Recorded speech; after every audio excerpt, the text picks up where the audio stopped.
She said it like she was asking for more coffee.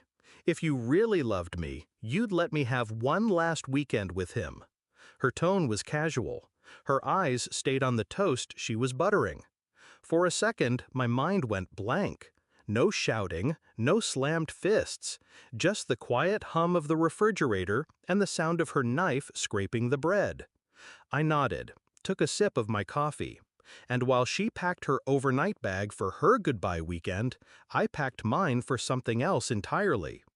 We met 4 years ago, in a bookstore cafe. She laughed too loud at a joke I didn't think was funny. She touched my arm when she spoke. I remember thinking she was too good to be real. Back then, she made me feel like I'd won something, like I'd been chosen. I didn't know she collected winners. The signs started small. A phone screen flipped down when I walked in. Late-night showers with her phone propped against the sink. Girls' nights that smelled faintly of men's cologne when she came home. But the weekend before she made her little breakfast announcement, I saw it. Her laptop was open on the couch, messenger window glowing. Him. The same guy she'd sworn was just an old friend from college. The one she rolled her eyes about when I asked if there was ever anything between them. There was a photo. His hand on her thigh. Her smiling in that way she only smiled in the first 3 months we were together. The caption, "One last time, yeah?" She replied, "Of course." The morning she asked for her last weekend, I didn't argue. People expect screaming. I think she expected it too. But silence? Silence is unsettling.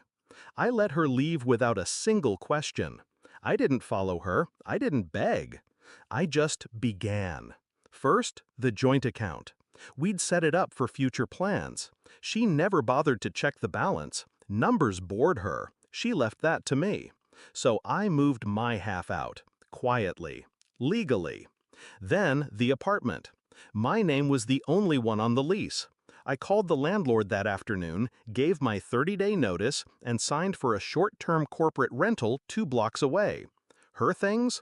I packed them neatly into boxes, stored them in a paid unit under her name, set to bill automatically in 3 months. Plenty of time for the late fees to pile. While she was sipping wine in some hotel bed with him, I was meeting with my friend Claire, a lawyer.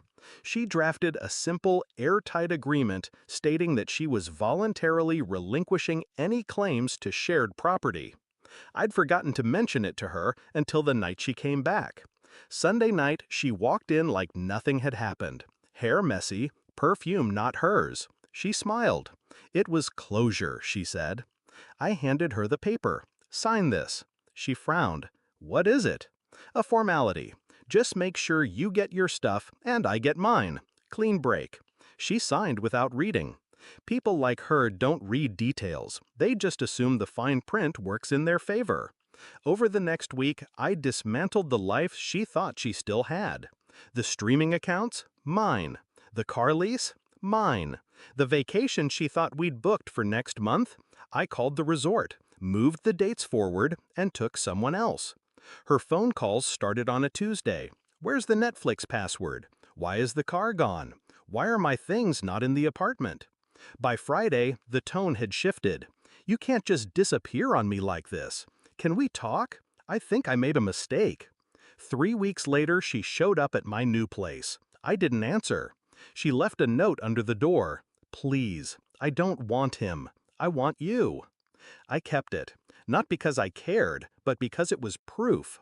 Proof that I'd been right not to explode that morning over breakfast. Proof that silence is a sharper blade than rage. She's 2,000 miles away now. Her last weekend turned into a few months with him, which turned into him getting bored and moving on. Now she sends voice notes sometimes, late at night, crying, saying she misses us.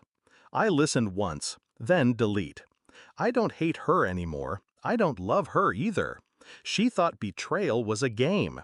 I just showed her I could play better.